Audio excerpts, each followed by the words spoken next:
اس دن اذان کو 22 مسلمانوں نے اپنی جانوں کا نذرانہ دے کر مکمل کیا۔ اللہ اکبر اللہ۔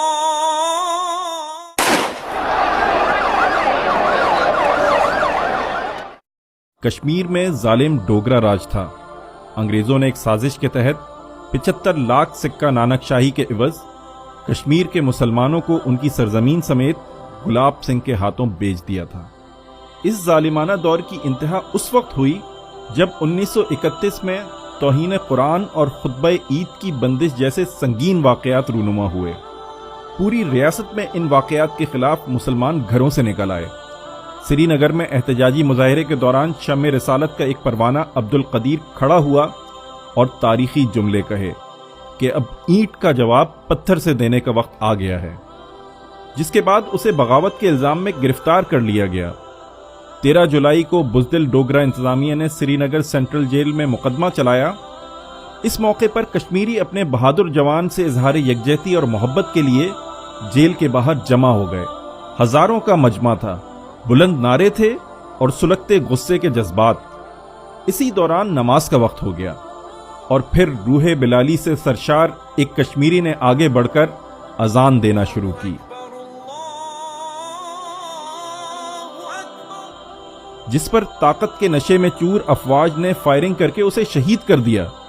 لیکن ایک اللہ پر ایمان رکھنے والوں کو اس کی بڑائی کے اعلان سے گولی کیسے روک سکتی تھی؟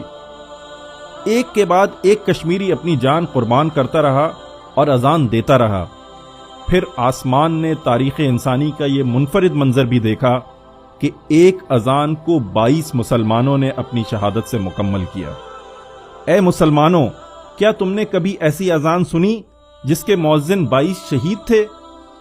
13 جولائی کو بلند ہونے والی یہ اذان آج بھی کشمیر کے ہر گھر، وادی، بستی اور میدان میں آزادی کا نعرہ بن کر گونج رہی ہے۔ ہم نکل لیں گے، ہم حق ہمارا، یہ حق ہمارا، یہ حق ہمارا۔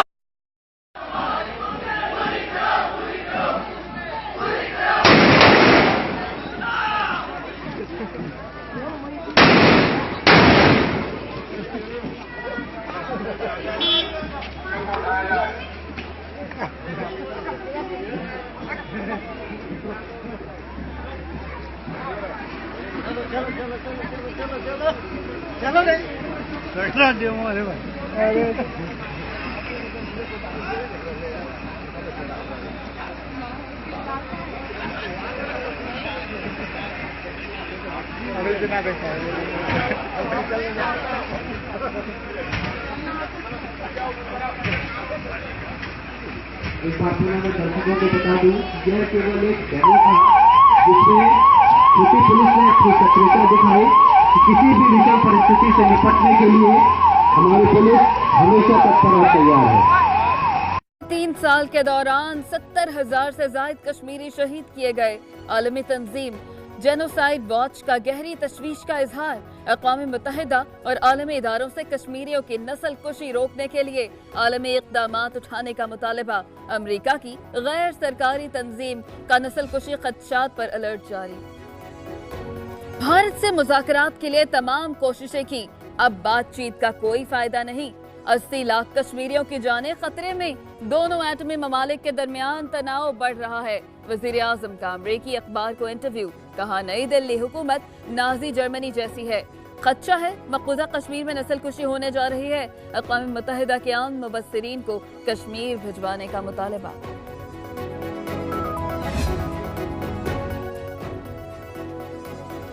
بھارت نے کشمیریوں کو بھوک سے مارنے کا گھناؤنا منصوبہ بنا لیا۔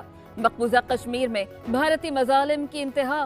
19ویں روز بھی کرفیو برقرار، کشمیری گھروں میں قید، چپے چپے پر بھارتی فوج تعینات۔ حریت قیادت کا شہریوں کو کرفیو توڑ کر باہر نکلنے کا مشورہ۔ مقبوضہ کشمیر میں سکولز بند، بی بی سی نے بھارت کو بے نقاب کر دیا۔ مقبوضہ کشمیر میں خواتین کی عزتیں پامال کی جا رہی ہیں، کشمیریوں کا قتل عام کیا جا رہا ہے۔ وزیر خارجہ شاہ محمود قریشی کا عالمی برادری کو مسئلہ کشمیر پر کردار ادا کرنے پر زور۔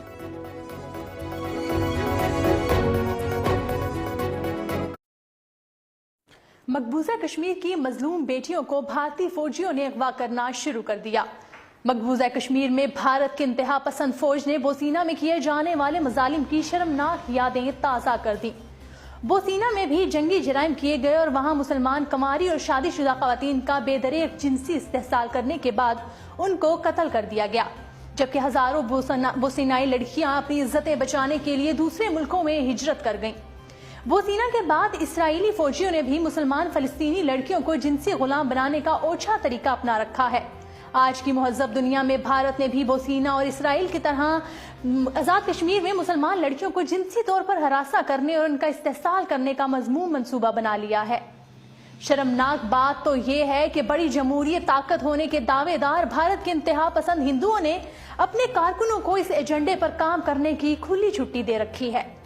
تاہم عام انتہا پسند بھارتیوں سے پہلے بھارتی فوج نے ایک بار پھر کشمیری خواتین کو گھروں سے اغوا کر کے انہیں اپنے کیمپوں میں ہوس کا نشانہ بنانا شروع کر دیا ہے۔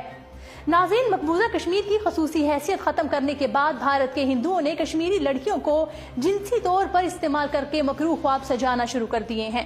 ایک طرف ہندو انتہا پسند جماعت نے اپنے کارکنوں کو ان سے تعلقات بڑھانے پر اکسانا شروع کر رکھا ہے، تو دوسری طرف بھارتی فوج نے اپنے گھناؤنی منصوبہ بندی کے تحت سینکڑوں کشمیری لڑکیوں کو اغوا کر لیا ہے۔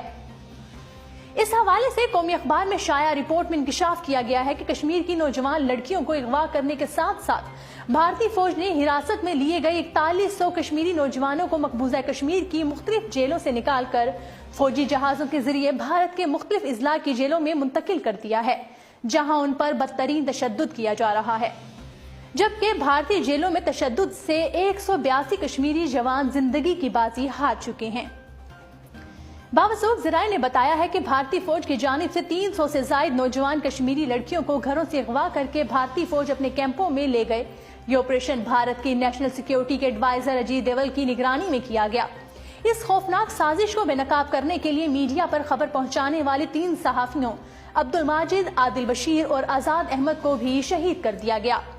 میڈیا رپورٹس میں بتایا گیا ہے کہ بھارتی فوج کرفیو کے دوران مختلف علاقوں میں سرچ آپریشن کرتی ہے اور اس آپریشن کے دوران 15 سال سے 45 سال تک کی عمر کے نوجوانوں کو گرفتار کر لیا جاتا ہے اور اپنے ساتھ لے جاتی ہے۔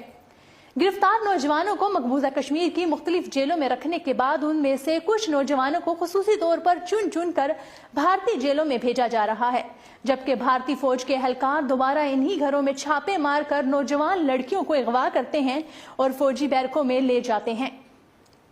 اہم ذرائع نے اس بات کا بھی انکشاف کیا ہے کہ وادی میں اس قدر خوفناک صورتحال پیدا ہو چکی ہے کہ سری نگر کی ایک وادی میں ایک گھر سے 3 لڑکیوں کو اغوا کرنے پر جب گھر کے افراد نے مزاحمت کی تو اس گھر کے 3 سال سے لے کر 8 سال تک کے 6 بچوں سمیت 12 افراد کو گولیاں مار کر شہید کر دیا گیا۔ بھارت کی نیشنل سیکیورٹی کے ایڈوائزر اجیت ڈوال کی نگرانی میں ہونے والے آپریشن کا اصل مقصد کشمیری نوجوانوں کو بھارتی جیلوں میں پھینک کر کشمیر کی آواز کو دبانا ہے، تاکہ وادی میں کوئی بھی کشمیری اپنے حق کے لیے کھڑا ہونے کی قابل نہ رہے۔